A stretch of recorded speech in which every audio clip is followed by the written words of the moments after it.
नमस्कार, प्रणाम, जय मिथिला। माधव भाईजी छथि और टूना भैयाके जे छै से पुत्रके जे छै से मूड़न छलै और हमसब एखन छूतकामे छलहुँ, लेकिन मूड़नमे नहि शामिल भेलहुँ और भोज छै रात्रिके और ई दृश्य देखैत हेबनि।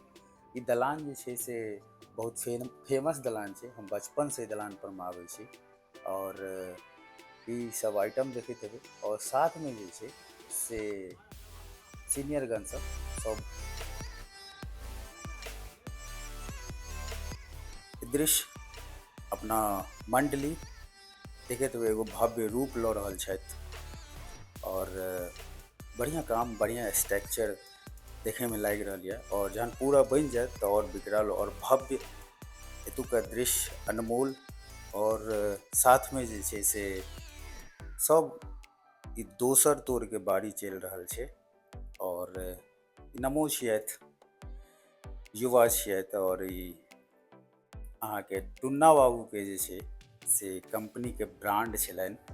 तऽ और ई अहाँ मिथिलांचलके ट्रेडिशनल रसगुल्ला और लालमोहन, तऽ ई अहाँके जे छै से भव्य हर एक जगह पर ज़्यादातर देखबै और मिथिलांचलमे ओ दिल छै जिनका लग पाइ छनि और जे एहि सब चीजमे निवेश करै छथिन, मतलब खर्च करै छथि, तऽ हुनकामे जरूर एगो शक्ति छै, मेहनतके पैसा रहै छै, स्ट्रगल लाइफ रहै छै।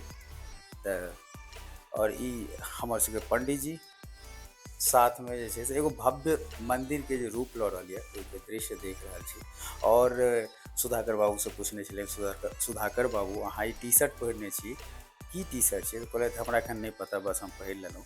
तऽ ई टूना बाबूके जे छै से कंपनीके ब्रांड छियनि और लाजपत नगर कृष्णा मार्केटमे अहाँ जे छै से हिनकर एगो भव्य शॉप छै और म्यूजिक से जे प्रेम करै छी, इंस्ट्रूमेंट से जे प्रेम करै छी, तऽ ओतऽ जाके जे छै से अहाँ देख सकै छी हरेक इंस्ट्रूमेंटके हरेक एक चीज मिल सकैए, लऽ सकै छी। और पाजी ऑनर छथिन, बहुत रिस्पेक्टेड पर्सन छथिन, कए बेर हम हुनकासँ मिलल छी काफ़ी टाइम पहिले।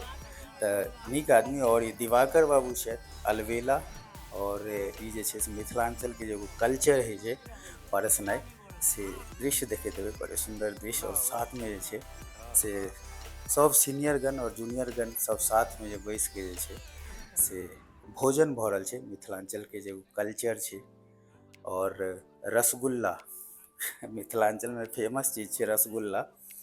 और एगो चीज देखबै बाँटैवला जे जेना सुधाकर बाबूके पता छै कि के कतेक खा सकै छै, ओहि हिसाबसँ हुनकर हाथ चलि रहल छै। तऽ एक्सपीरियंस और सामाजिक आदमी छै सुधाकर जी।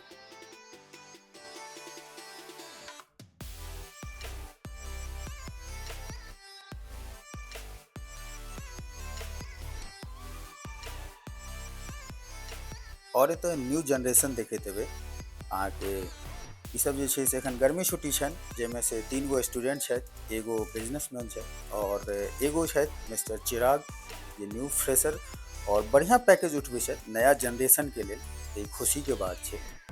और ई जगह एखन तक नहि बतेलहुँ, तऽ ई जगह छै जतऽ हम एखन छी, मिस्टर दिवाकर बाबूके घर छियनि और भास्कर बाबूके जे छै से पुत्रके मूड़न सेहो छलनि और ओही जगहके दृश्य देख रहल छी। अपना जनरेशन, नया जनरेशनके जे युवा छथि सब देखैत हेबनि साथमे और बहुत सुन्दर जे छै से अंकल बनबै छथि। एखन तक हम हिनका हाथसँ 2 बेर खा चुकलहुँ हँ और जे छै से बड़े नीक आदमी छथि और टेस्टी खाना बनबै छथि, तऽ हमरा बेस्ट लागल और अपन कर्तव्य कऽ रहल छथि। केओ बुरा नहीं मानब ई वीडियो देख के, लेकिन ई अपन कर्तव्य करै छथि और ई अपन कला देखबै छथि, रिस्पेक्टेड पर्सन छथि हमर। जय मिथिला।